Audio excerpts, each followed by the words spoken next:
Oke, ya. Jadi, spectral decomposition, eee, biasanya dipakai untuk membantu apa, interpretasi data seismik ya. Eee, Biasanya dilakukan di berbagai macam atribut ya, walaupun biasanya, eee, yang paling umum dipakai itu frekuensi ya. Frekuensi, kemudian juga, bisa dilakukan di time, time section maupun di depth, time volume maupun di depth volume gitu ya. Karena kalau time berarti kita, eee, mengkonversi ke dalam, hertz, satuan hertz, kalau depth berarti ke dalam apa, cycle per distance ya, atau K, bilangan gelombangnya. Biasanya hasil spectral decomposition ini, ada 2 komponen ya, frekuensi dan, phase komponen. Seperti karena kan apa, transformasi ya, transformasi Fourier gitu ya, biasanya ada komponen frekuensi dan juga phase. Namun biasanya yang lebih sering dipakai, hanya komponen frekuensinya aja, walaupun yang phase komponen juga suka sering dipakai, tapi tidak sebanyak yang frekuensi komponen.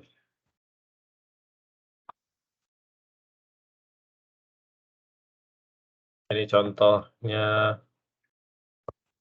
diambil dari, eee, presentasinya Pak Haris nih ya, Pak Haris di IPA tahun berapa ya, udah lama kayaknya, di 2000, saya lupa nih, 2011 atau 2012 gitu.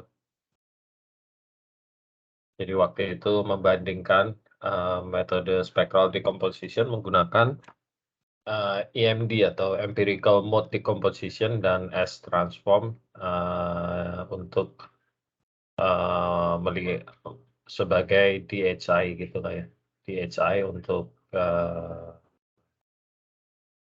lapangan di East Java Basin. Oke, jadi, eee,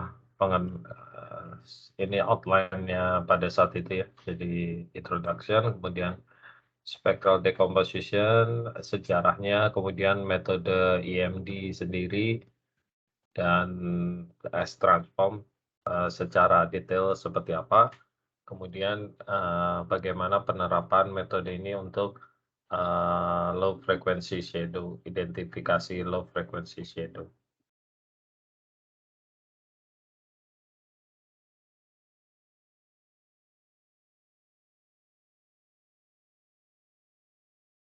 Iya, mmm, jadi penggunaan signal processing ini banyak dipakai terutama untuk, eee, interpretasi baik structural maupun stratigrafik ya. Karena biasanya komponen frekuensi atau komponen lain dari, eee, atribut yang dihasilkan dari, sinyal processing proses itu biasanya bisa meng-highlight suatu feature tertentu gitu. Di sini penggunaannya untuk salah satunya untuk mengidentifikasi adanya low frequency shadow ya. Jadi kalau, eee, kita berdasarkan beberapa publikasi atau beberapa referensi gitu ya, biasanya kalau kita memiliki hydrocarbon, eee, reservoir, biasanya di area di bawah dari hydrocarbon reservoir itu memiliki, lower frequency komponen atau yang bisa kita, disebut juga low frequency shadow zone gitu ya. Nah, dengan memanfaatkan atribut dari frekuensi, eee, frekuensi atribut, eee, diharapkan bisa meng-highlight, zona-zona tersebut, zona-zona ini ya. Contohnya di sini kita akan coba lihat penggunaan, eee, empirical multi-composition dan S-transform untuk, spectral decomposition untuk meng-highlight low frequency shadow ini. Sejarah sejarah apa, spektral beberapa metode spectral decomposition ya, awalnya awalnya ini, di tahun 90-an gitu ya, eee, digunakan apa, transformasi Fourier ya, yang biasa dipakai untuk mengubah dari eee, time domain atau, eee, domain waktu gitu ya, ke dalam domain frekuensi. Eee, Secara ini mudah, tapi dia kekurangannya dia hanya bisa menggunakan fixed window. Jadi besar window-nya tuh kalau transformasi Fourier besar window-nya tertentu. Jadi kita tidak bisa meng tidak bisa berubah secara otomatis gitu window-nya, tidak adaptif gitu ya. Jadi dia hanya satu fixed window dan ini tergantung apa yang ingin kita lihat sebenarnya karena, besarnya window pada saat transformasi Fourier ini nanti dia menentukan seberapa baik resolusinya di, frekuensi domain. Nah, kemudian salah satu metode yang populer juga adalah yang dinamakan continuous wavelet transform ya atau CWT gitu ya. Mungkin udah banyak yang tahu juga, ini yang umum digunakan juga, eee, intinya, memproyeksikan sinyal ke dalam suatu eee scale time ya. Kemudian, salah satu metode lagi juga yang suka dipakai yang disebut S-transform ya, yang dipelopori oleh Stockwell ini. S-transform ini sebenarnya kombinasi antara apa ya, Fourier transform dan, wavelet transform sebenarnya. Jadi, karena apa,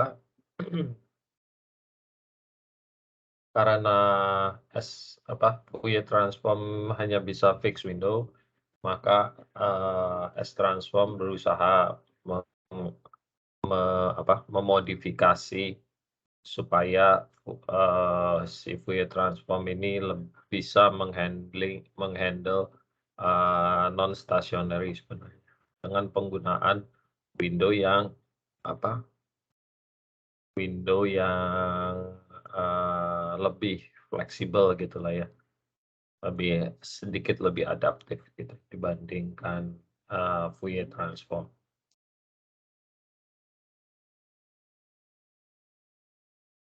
Cuma kekurangannya apa, karena dia juga pakai, window window Gaussian window yang dipakai, jadi, tidak bisa tidak dapat fit ke semua sinyal ya, tergantung apakah sinyalnya dia, Gaussian atau tidak sebenarnya. Oke, metode lain, matching pursuit decomposition, eee,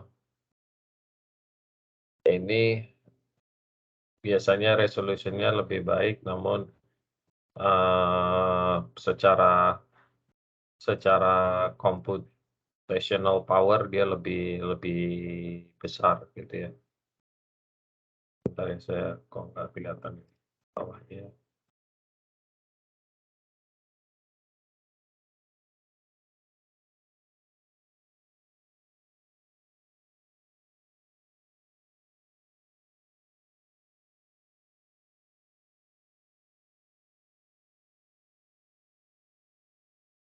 Oke, kemudian salah satu lagi yang akan dibahas di sini adalah empirical mode decomposition atau EMD ya. Eee, ini biasanya berdasarkan apa, transformasi Hilbert juga sebenarnya, modifikasi dari transformasi Hilbert. Jadi biasa disebut juga Hilbert-Huang transform gitu ya, karena si Huang ini yang pencetusnya gitu ya. Nah, jadi kalau kita punya, eee, data seismik ya, di mana kalau kita memiliki hidrokarbon biasa kan ada ada respons amplitude di seismiknya begitu ya, biasanya ya. Kalau seandainya respons amplitude itu cukup, eee, cukup cukup prominent gitu ya, itu biasanya, selain terlihat di dalam penampang normal amplitude-nya, biasanya terlihat juga di dalam, atribut. Jadi kalau kita buat, penampang atribut frekuensi dari penampang ini, kita lihat ada beberapa, highlight, spot-spot, high anomaly, eee, anomali amplitude gitu ya di low frekuensi. Ini single frekuensi gitu ya, di low-nya saya nggak tahu berapa nih, berapa hertz, tapi dia di low frekuensi, terlihat ada beberapa spot yang anomalous high high anomaly gitu ya. Cuma kalau kita bandingkan, di di respons di seismiknya, nggak semua yang strong amplitude ini dia berasosiasi dengan hidrokarbon sebenarnya. Ada beberapa seperti misalnya yang di shallow-nya ini, strong-nya ini akibat efek tuning sebenarnya. Nah, kemudian kalau kita lihat di high frequency komponennya, terlihat bahwa yang anomali yang di bawah ini, yang strong-strong di bawah ini dia jadi hilang gitu ya. Dia menghilang, tapi yang di atas ini dia tetap ada. Nah, berhubung efek tuning ini dia konstan ada di semua frekuensi band, maka begitu di low dan di high frekuensi dia akan tetap ada, akan tetap terlihat gitu. Tapi kalau, zona hidrokarbon seperti ini, eee, secara teori harusnya dia hanya highlight di bagian low frekuensi saja karena, eee, yang disebut low frequency shadow zone tadi. Jadi di area biasanya di sekitaran atau di bawah dari zona hidrokarbon ini dia, frekuensinya cenderung lebih rendah gitu. Jadi, dia terlihat di low frekuensi komponen. Namun begitu kita, lihat di high frekuensi komponennya, dia hilang.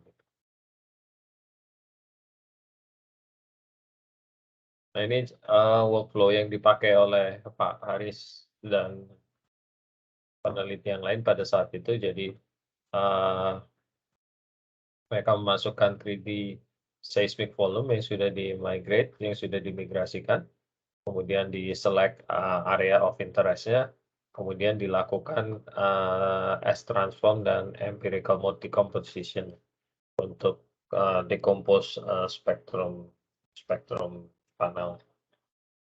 Dari situ kemudian dibuat horizon slices dan section untuk dilihat, masing-masing frekuensi komponen. Kemudian dilakukan analisis dan interpretasi dikombinasikan dengan, peta AI, acoustic impedance, dan juga production data produksi dari sumur ya. Kemudian dikalibrasi untuk mendapatkan, eee, area-area yang memang memiliki low frekuensi untuk dijadikan sebagai direct hydrocarbon indicator atau DHI ya. Nah, EMD sendiri ya, EMD sendiri, konsepnya dia adaptif karena, sinyal se-complicated apapun dapat di-decompose menjadi, eee, nam eee, dapat di-decompose menjadi komponen-komponen, high dan low frekuensi tertentu gitu ya. EMD ini dicetuskan ya untuk terutama untuk kasus-kasus, non-stationary gitu ya. Non-stationary berarti kita memiliki perubahan frekuensi atau perubahan fase juga di dalam data seismik kita, misalkan dari shallow ke deep, eee, dari shallow ke deep, kemudian, eee, multi komponen signal juga karena, EMD ini sebenarnya, eee, bisa kita lihat nanti dia, eee, tidak dia tidak menggunakan apa, windowing ya, seperti, Fourier transform maupun S transform. Nah, eee, prosedurnya sendiri caranya untuk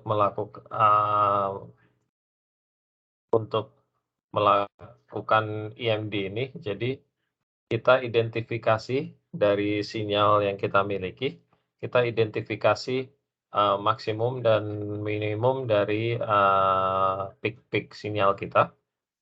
Kemudian kita buat envelope upper dan lower-nya, dari maksima dan minima peak-peak tersebut. Kemudian kita hitung mean mean value atau nilai rata-rata dari upper dan lower envelope-nya. Kemudian kita kurangi original signalnya dengan, nilai rata-rata dari upper dan lower envelope-nya. Ini yang kita sebut, first intrinsic mode first intrinsic mode atau IMF1 gitu ya, komponen IMF1. Kemudian, kita kita menghitung residual komponennya dengan cara mengurangi, first intrinsic mode dari signal, kemudian komponen residualnya ini kita, eee, kita kita treatment sebagai, data baru gitu, kita lakukan lagi, seperti langkah di atas. Jadi residualnya kita cari positif dan, negatifnya, puncak-puncak positif dan negatifnya, kemudian kita buat envelope dari puncak-puncak tersebut, kemudian kita hitung rata-ratanya kembali dari upper dan lower envelope, kemudian di-subtract lagi untuk mendapatkan, second intrinsic mode atau IMF2 berikutnya, ya. Dan begitu seterusnya hingga nantinya residual komponennya adalah nol begitu atau close to zero ya. Jadi tidak ada lagi yang dapat diekstrak ya, hingga tidak ada lagi yang dapat diekstrak individual intrinsic mode function-nya, IMF ya. Nah, jadi ini contohnya, jadi kalau kita punya sinyal seperti di A ini, di gambar A, sebenarnya ini ada 2 frekuensi gitu ya, 2 frekuensi dan 2 amplitude gitu. Lower frekuensi yang kurang lebih seperti ini dan sinyal yang higher frekuensi ya, yang begini-gini nih. Nah, dari sinyal A ini kemudian kita tentukan peak dan trough dari maksimum peak dan minimum trough-nya. Peak-nya itu ada di sini, di sini, di sini. Kalau saya tandai dulu ya sebentar. Sebentar. Jadi kalau saya tandai peak-nya dia ada di sini gitu ya. Ada di sini, ada di sini, ketemu lagi di sini gitu ya. Ada lagi di sini gitu ya. dan seterusnya sampai, semua peak dari sinyal ini eee, terpilih gitu ya, teridentifikasi gitu. Kemudian kita juga identifikasi, minimum trough-nya, eee,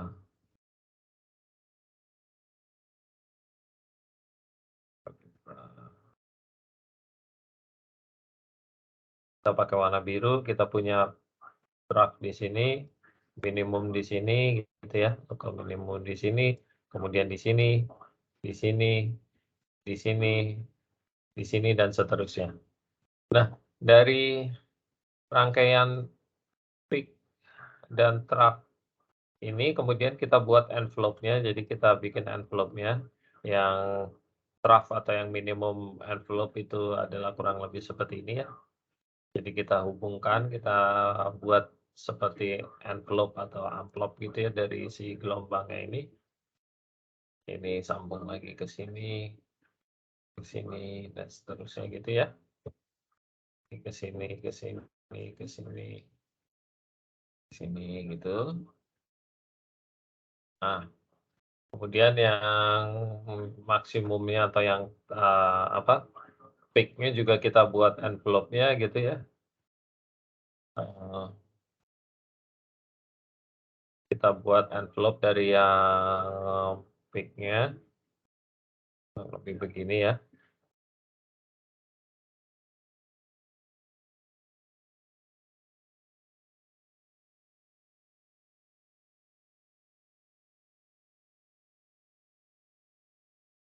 kurang lebih begitu. Itu adalah yang gambar B ini ya. Nah, kemudian dari,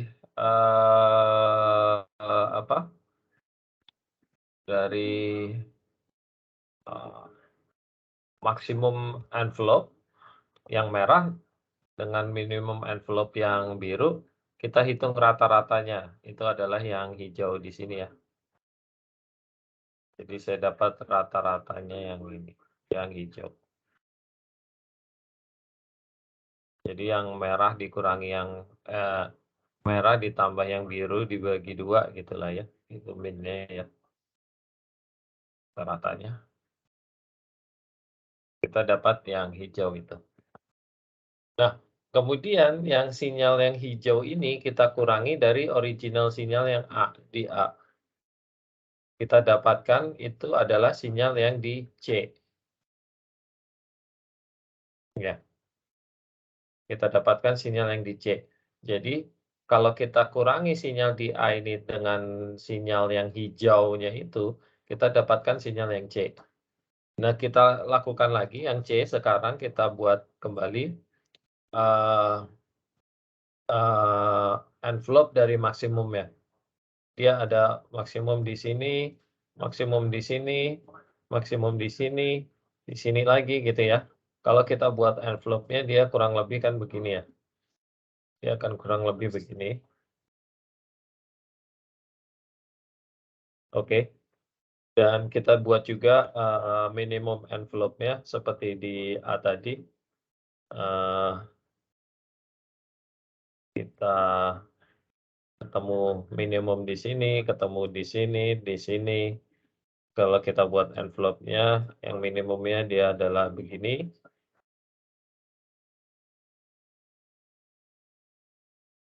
gitu ya. Kalau kita hitung harga rata-rata atau min dari envelope merah dan biru yang di C, maka kita akan dapat, eee, seperti ini kurang lebih ya, di tengah-tengahnya ya. Jadi kita dapat yang hijau ini. Nah, kalau yang hijau ini kita kurangi dari C, kita akan tetap dapat yang C ya, karena ini yang hijau udah flat gitu ya, atau, sama dengan nol begitu sebenarnya. Jadi dengan kata lain jadi dengan kata lain kita tahu bahwa sinyal di A ini sebenarnya terdiri dari 2 komponen, yaitu komponen yang C, eee, C. Dan komponen yang D. D ini adalah komponen A yang hijau di A itu sebenarnya. Jadi dia ini adalah, apa, IMF satunya gitu ya. IMF 1 kan subtract mungkin. Yang C adalah IMF satunya, yang D adalah IMF 2. IMF 2-nya. Ada IMF 3-nya lagi? Nggak ada karena yang hijau, yang decomposition berikutnya, yang di C itu dia udah flat gitu. Jadi udah nggak ada lagi komponen yang bisa di-decompose oleh si, IMD ini. Jadi begitu cara kerjanya IMD atau empirical mode decomposition ya.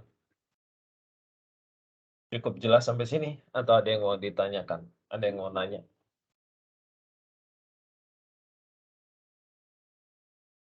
Oke, kalau tidak ada kita lanjutkan. Nah, proses ini disebut namanya shifting ya, shifting proses atau proses pengayaan gitu ya. Jadi konsepnya kurang lebih seperti ini. Jadi kalau kita punya sinyal seperti ini, kita buat maksimum envelope-nya yang hijau, minimum envelope-nya yang merah gitu ya. Kita hitung rata-ratanya yang tadi, yang orange ataupun yang di sini. Dan ini nanti kita subtract dari original signal. Itu yang kita dapatkan sebagai intrinsic mode yang pertama. Dan seterusnya. Nah, kalau S-transform itu sendiri bagaimana? S-transform itu diformulasikan seperti ini ya. Jadi, apa,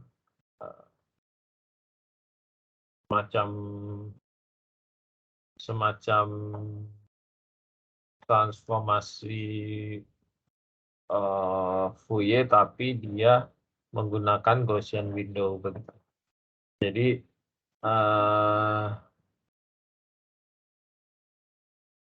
produce spectrum of S transform. Jadi makanya spektrum dari S transform ini memiliki close relation dengan spektrum dari Fourier transform. Karena dia mirip dengan Fourier, namun window-nya tidak fixed window gitu ya. Dia memakai Gaussian window. Nah, ini contohnya. Jadi kalau kita punya signal, 1D signal, kita lakukan FFT atau Fourier transform, dan kemudian kita kalikan dengan Gaussian window. Panjang window-nya ini tergantung dari analisis frekuensi ya, kita lakukan. Kemudian kita mendapatkan frekuensi spektrum untuk frekuensi yang pertama atau low frekuensi, dan G-nya dan Gaussian window-nya kita inverse Fourier transform, kita dapatkan frekuensi spektrum di frekuensi tertentu. Kemudian frekuensi berikutnya dilakukan inverse Fourier transform juga, kita dapatkan spektrum amplitude untuk frekuensi yang kedua. Kemudian begitu seterusnya sampai kita ke frekuensi ke N. Ya.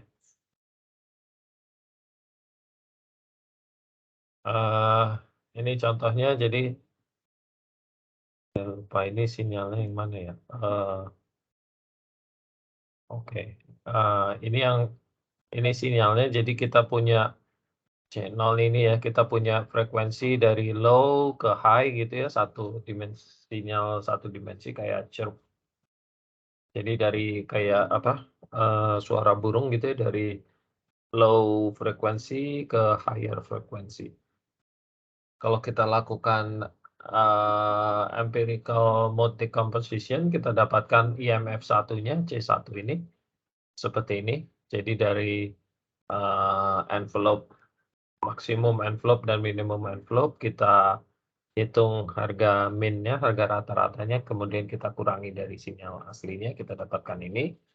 Kemudian yang ini C1 kita lakukan lagi decomposition seperti sebelumnya.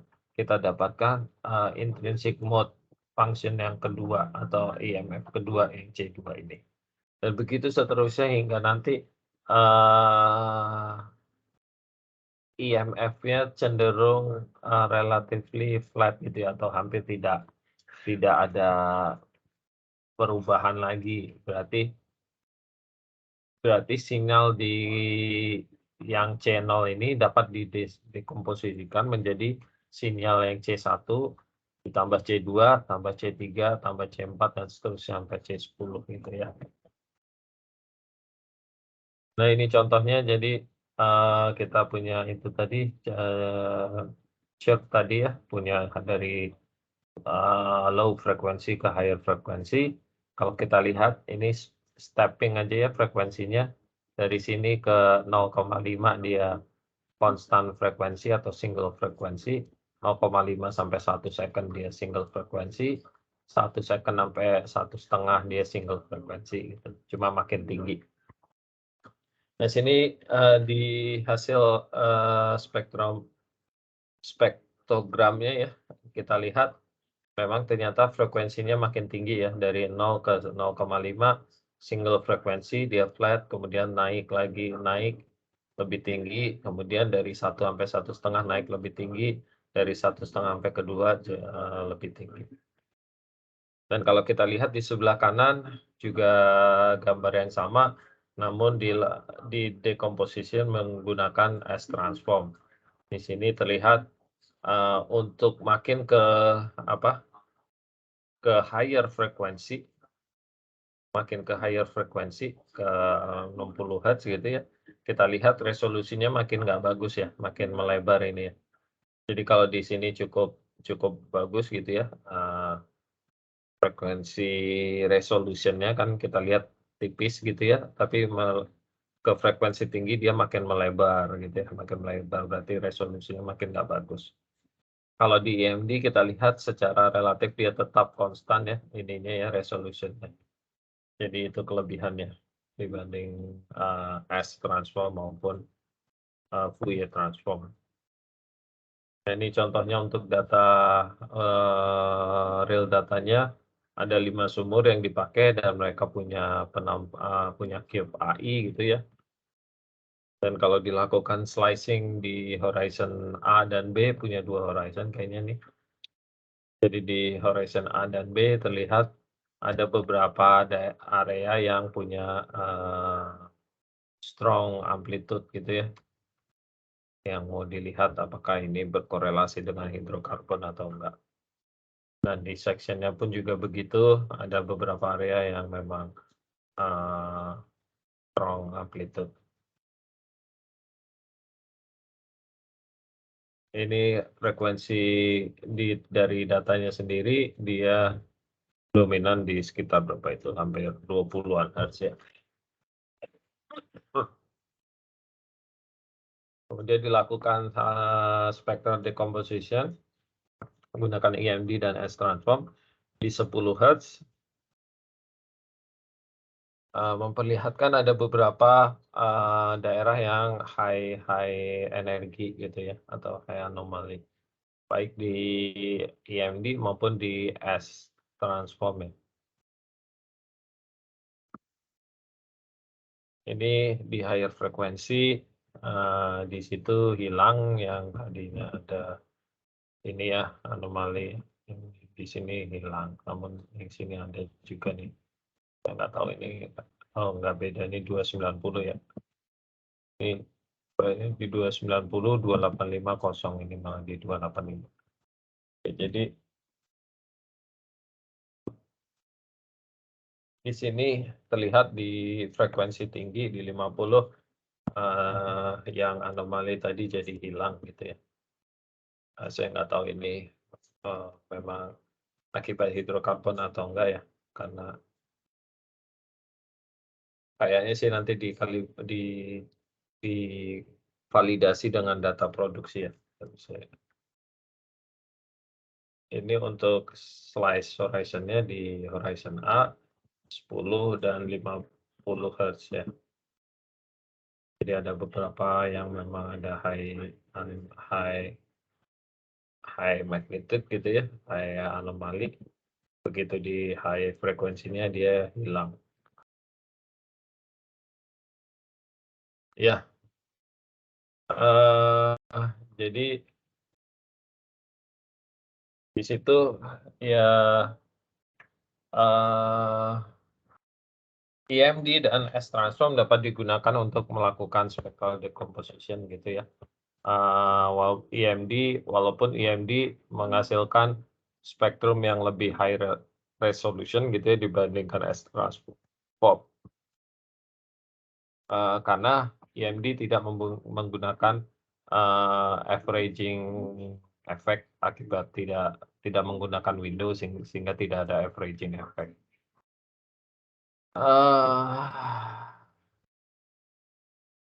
Iya, itu ada pertanyaan sejauh ini?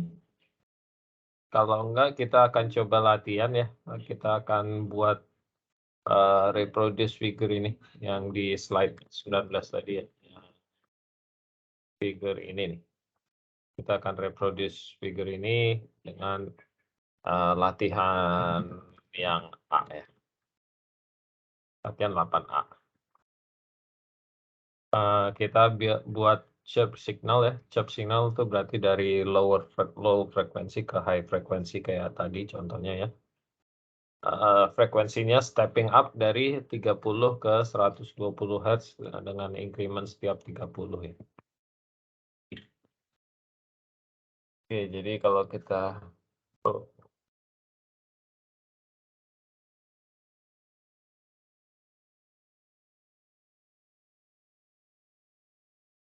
jadi kalau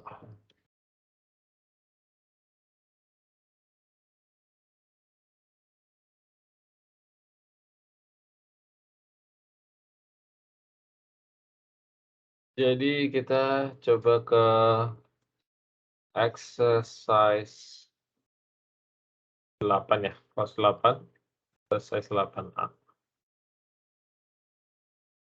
Jadi kita buat ini ya,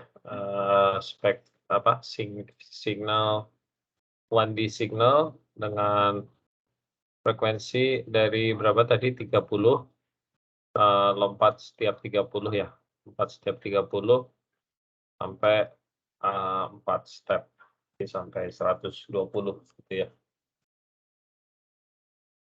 Nah di sini kita akan coba, STFT dulu ya, berarti short time Fourier transform ya. Kita pakai window-nya 3 berarti Hanning window nih. Karena di sini kalau nggak salah ada option-nya siapa, STFT. Jadi kalau kita ketik help STFT gitu ya.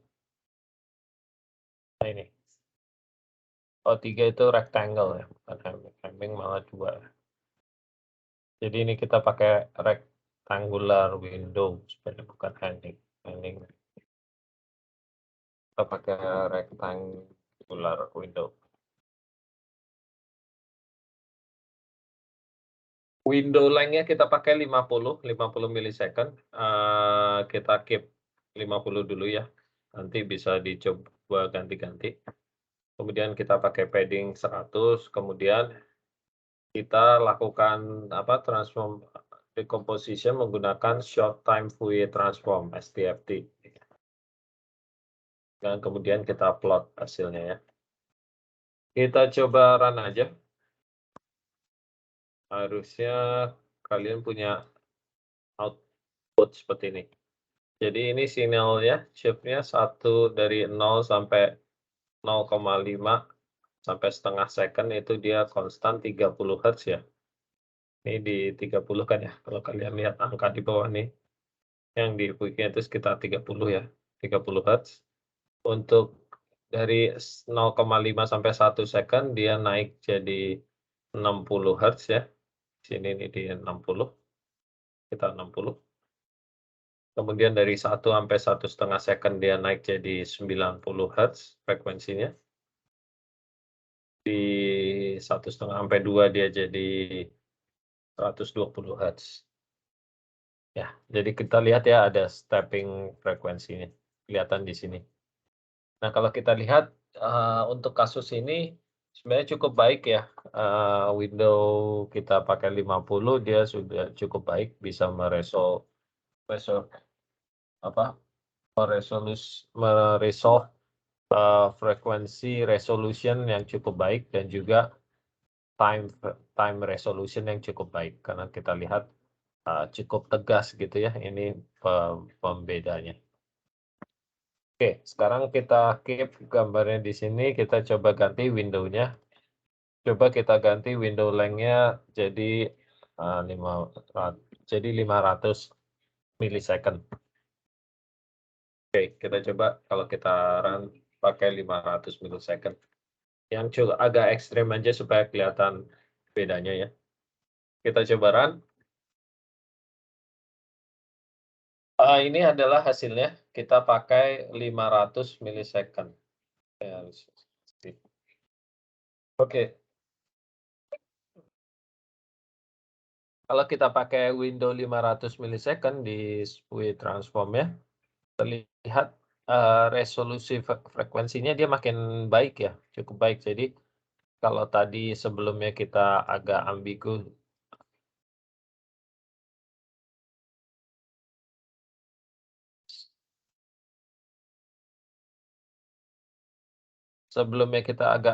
gitu ya, karena ini agak lebar gitu ya merahnya, kita agak ambigu dia sebenarnya di 30 atau 28 karena kalau saya taruh kursor di sini misalnya ini di 23 gitu. Kalau di batas merah yang atas ini dia di 38, jadi antara 23 sampai 38 sebenarnya. Tapi yang tepat pas di tengahnya baru itu 30-an, 30 ya. Tapi dari sini kalau kita window-nya makin kita lebarkan, dia secara resolusi, frekuensi resolusi dia makin baik sebenarnya. Nah, ini kan nggak lebar kayak tadi. Cuma masalahnya di time resolution-nya dia jadi jelek. Kalau tadi sebelumnya kita lihat batas yang tegas gitu ya, kita tahu berarti frekuensinya mulai berubah di 0,5, 1 second, dan 1,5 karena batasnya cukup jelas ya. Nah, kalau di sini kita nggak tahu dia di berapa time berapa dia berubah, karena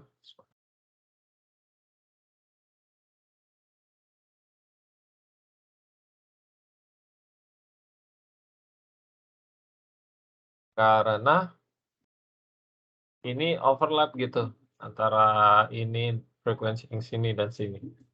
Jadi dan tidak ada batas yang tegas, jadi kita nggak tahu ini sebenarnya di mana batasnya gitu ya. Jadi walaupun secara frekuensi resolution dia membaik, tapi secara time resolution dia makin jelek, karena window-nya diperlebar. Sekarang, kita coba lagi, kali ini window-nya kita kecilin.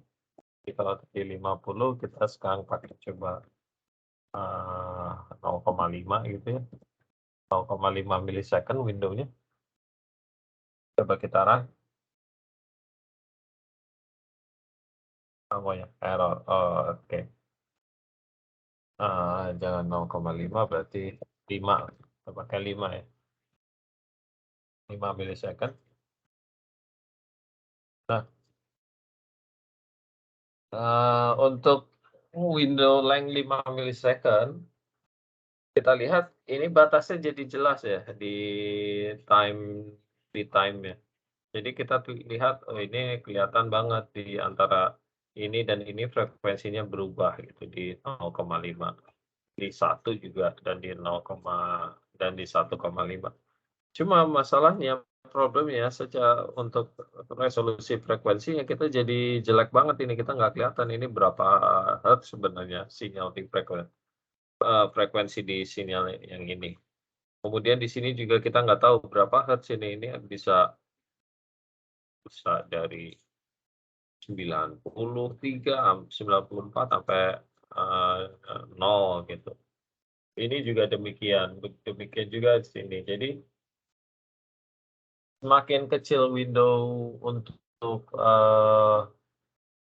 apa, decomposition, jika kita menggunakan, short time Fourier transform, window-nya kecil, di time resolution-nya makin baik, tapi frekuensi resolution-nya jadi buruk, jadi jelek. Sebaliknya kalau window-nya kita makin lebar, eee, frekuensi resolution-nya makin baik, tapi time resolution-nya, makin jelek gitu. Jadi kita perlu, eee eee, panjang window atau window length untuk pada saat kita melakukan, short wave Fourier transform ini jadi sangat krusial atau sangat penting ya, karena ya itu, dan hasilnya bisa mempengaruhi, resolusi dari, eee, frekuensi maupun time resolution kita. Oke, loh kok saya tutup?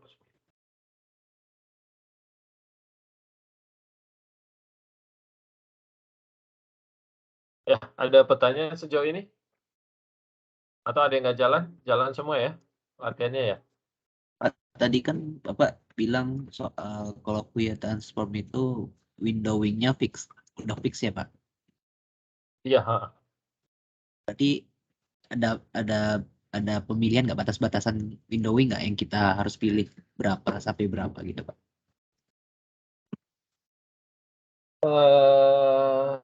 Itu lagi tergantung, data kita dan juga seberapa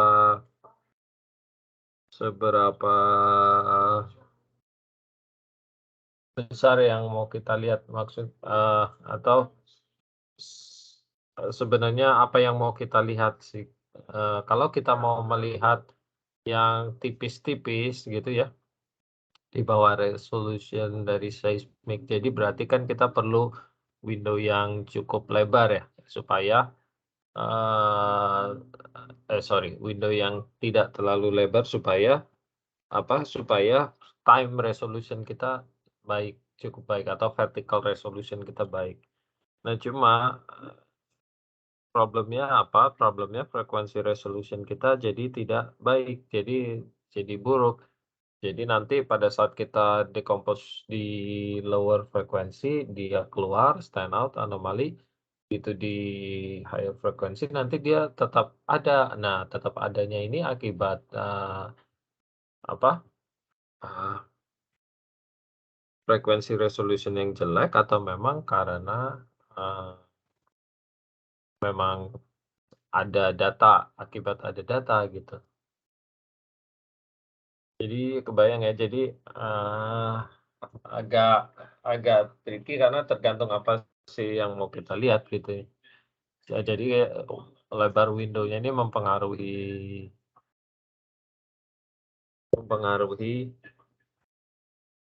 eee, output dari spectral decomposition kita gitu ya. Kalau kita pakai apa, Fourier transform.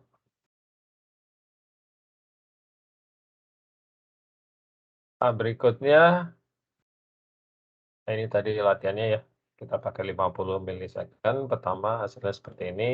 Kalau kita pakai 10 milisecond, dia jadi lebar ya, di resolution, tadi kita pakai 5 malah. Jadi di resolution frekuensinya jadi jelek, tapi di time resolution-nya bagus. Kalau kita pakai 500 milisecond, kebalikannya, secara time resolution dia jadi jelek, tapi secara frekuensi resolution dia makin baik ya.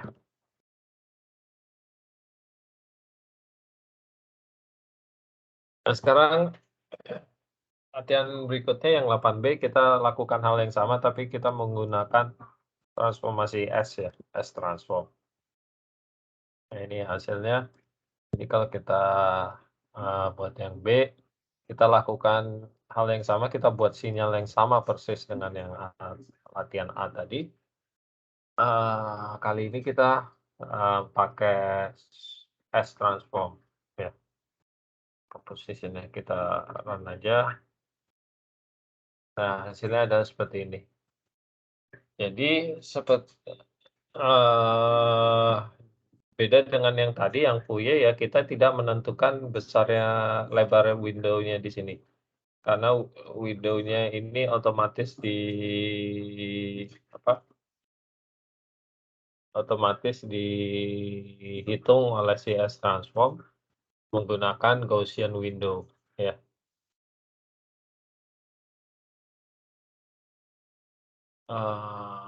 Ini hasilnya dan kita lihat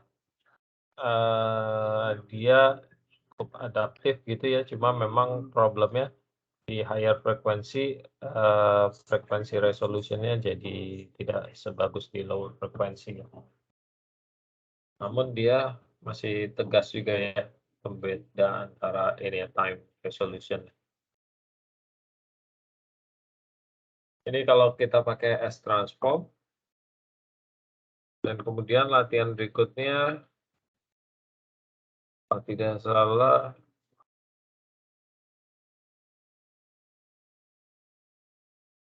kita coba pakai apa? Kita pakai S transform untuk data set yang line seismik kita kemarin ya. Di sini saya pakai 10 dan 50 Hz ya untuk low dan high frekuensi. Yang 8C, jadi kita pakai 10 untuk low frekuensi, 50 untuk high frekuensi yang mau kita analisis. Kita run aja, nanti ada 2 hasilnya. Ya, yang di atas kita punya low frekuensi komponennya di 10 Hz, yang bawah di 50 Hz high frekuensi komponen.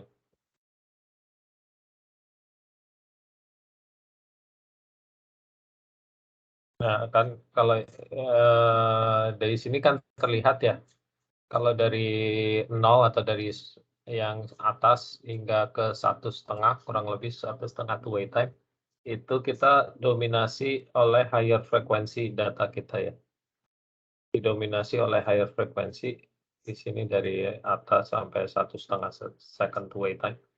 Tapi dari 1,5 ke 2 ke bawah itu didominasi oleh lower frekuensi di sekitaran 10 Hz ya. Dan di sini relatively nggak ada gitu. Jadi ini bisa digunakan juga untuk melihat sebenarnya data seismik kita apa time varian atau tidak gitu ya.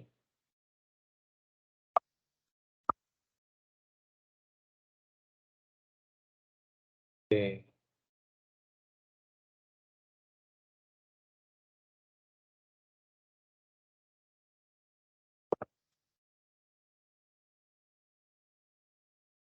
Oke.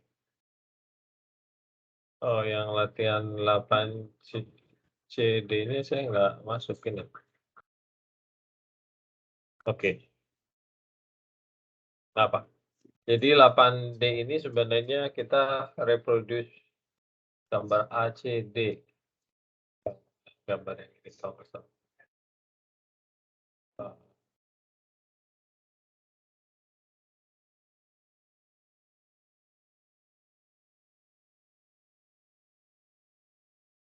Gambar yang ini nih. Kita akan reproduce gambar ini. ACD. Jadi gambar apa latihan 8D kita coba membuat sinyal A, sinyal A itu yang ini nih, yang A ini.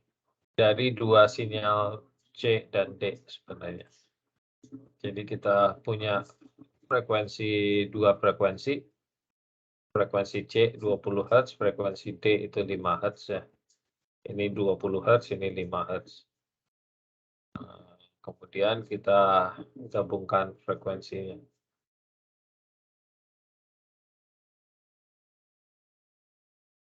Kita gabungkan, jadi ini kita frekuensi C gitu ya, 20 Hz, frekuensi D 5 Hz, terus ini kan ya, 20 Hz sinusoid, 5 Hz sinusoid.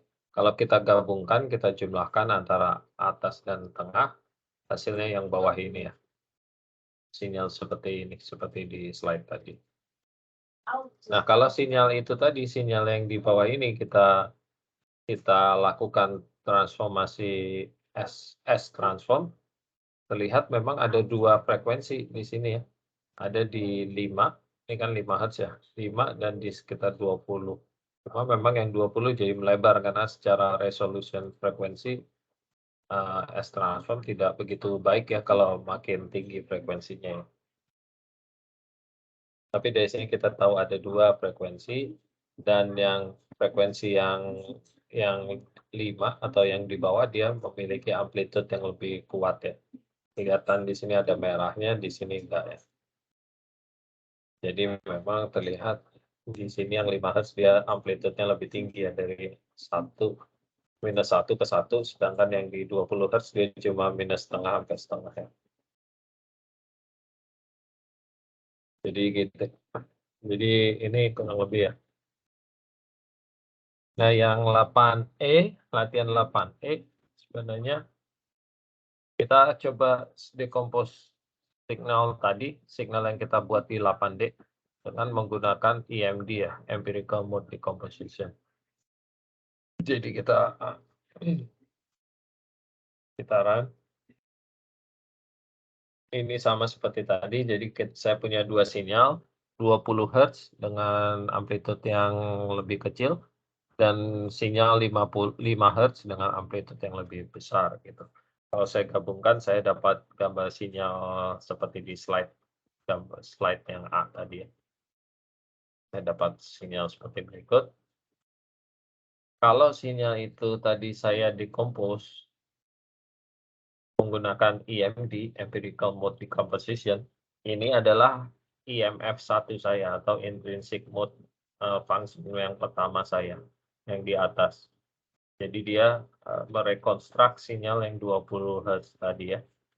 Kemudian ini dikurangi dari sinyalnya, original sinyal yang di bawah tadi, itu yang saya dapatkan adalah yang ini.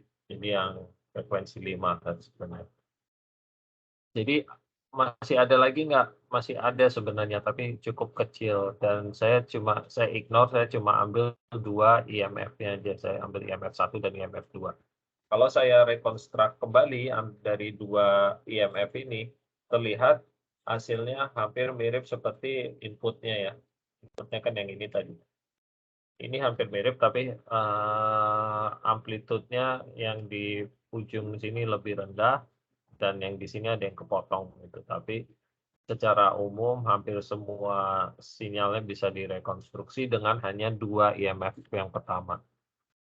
Nah, kalau saya gunakan rekonstruk tapi dengan semua intrinsic mode-nya, jadi tidak hanya 2 yang ditampilkan di sini, sebenarnya ada intrinsic mode yang lain ya. Jadi kalau saya rekonstruk menggunakan semua intrinsic mode-nya, yang saya dapatkan adalah yang gambar bawah ini, sama persis seperti input-nya ya, sama persis seperti input-nya. Jadi, EMD ini jadi saya bisa plot juga IMF 3-nya tapi, relatively udah hampir flat sih sebenarnya. Ya cuma masih ada undulasinya begitu ya, yang dia menyebabkan ini jadi lebih, berubah. Nah, kalau, dengan demikian saya bisa melakukan decomposition any signal gitu ya ke dalam masing-masing frekuensinya menggunakan EMD. Seperti Fourier transform maupun S-transform gitu ya.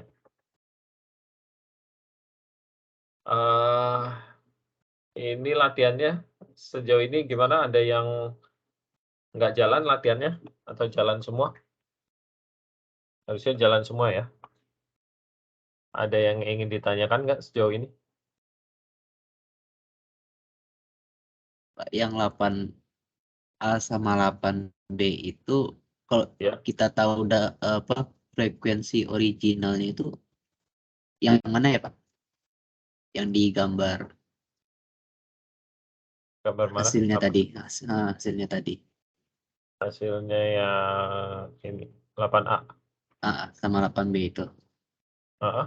Kita tahu frekuensi original kita yang mana gitu. Frekuensi original. Yang ini berarti. Iya. Ini kan di angka berapa? Jadi kalau kita kursornya kita ini hover gitu ya. Yang 8B misalnya ya, atau 8A. Kalau saya run 8A gitu, pakai 50. Jadi kalau mau saya hover di sini, Mas, di sini itu ada angka di bawahnya ini kelihatan nggak? Angka di bawah ini nih, kalau saya hover. Nah ini X, Y, jadi ini posisi X, sumbu X dan posisi sumbu Y, karena sumbu X saya time, berarti ini posisi time saya dan Y-nya adalah frekuensi. Jadi ini frekuensi saya. Jadi kalau saya hover mouse-nya di sini, ini kan di 0,084884 itu time-nya ya. Frekuensinya di 29,671 atau sekitar 30 hertz ya. Dan itu sebenarnya ya emang frekuensi kita 30, kan saya bikin dari 30 nih, base-nya 30, lompat setiap 30, banyak 4 kali ya. Jadi 30, 60, 90, dan 120 frekuensinya. Jadi kalau kita hover ini di mouse di sini kan sekitar 5, di sini ya, yang di merahnya ini kan 62,218 atau sekitar 60 lah. Yang ini di sini 91,34, jadi ya sekitar 90 hertz. Itu sih Mas. Ya, Ya, ya. Makasih, Mas. jawab ya.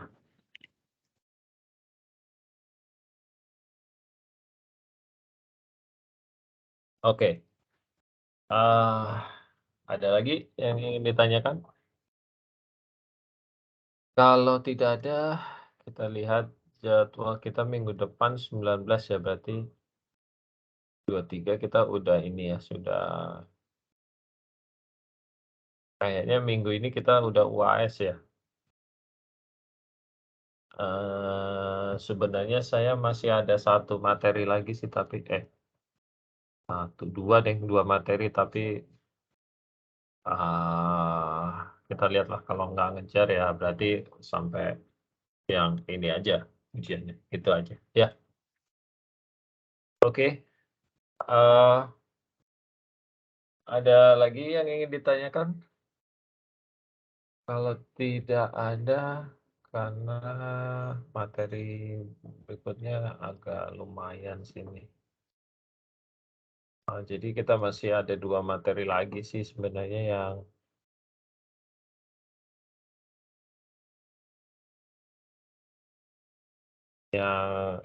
inverse problems ini ya,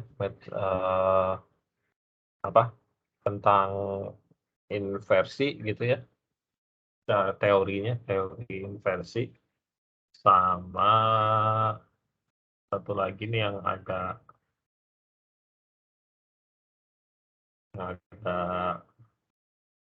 berat sebenarnya itu FWI dan APM, tapi saya hanya introduction-nya aja. Mungkin nanti minggu depan kali ya.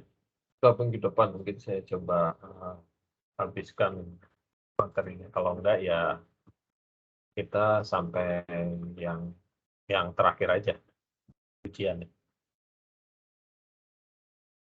Ya. Oke, dari saya itu dulu ya. Supaya tidak terlalu malam juga supaya kalian bisa beristirahat. Jadi kalau tidak ada pertanyaan lagi, kita akhiri sampai di sini dulu pertemuan kita. Salam sehat ya, terjaga kesehatan sampai kita ketemu lagi minggu depan ya, insyaallah ya. Baik, terima kasih semuanya. Assalamualaikum warahmatullahi wabarakatuh. Waalaikumsalam warahmatullahi wabarakatuh. Sampai ketemu lagi minggu depan. Selamat istirahat.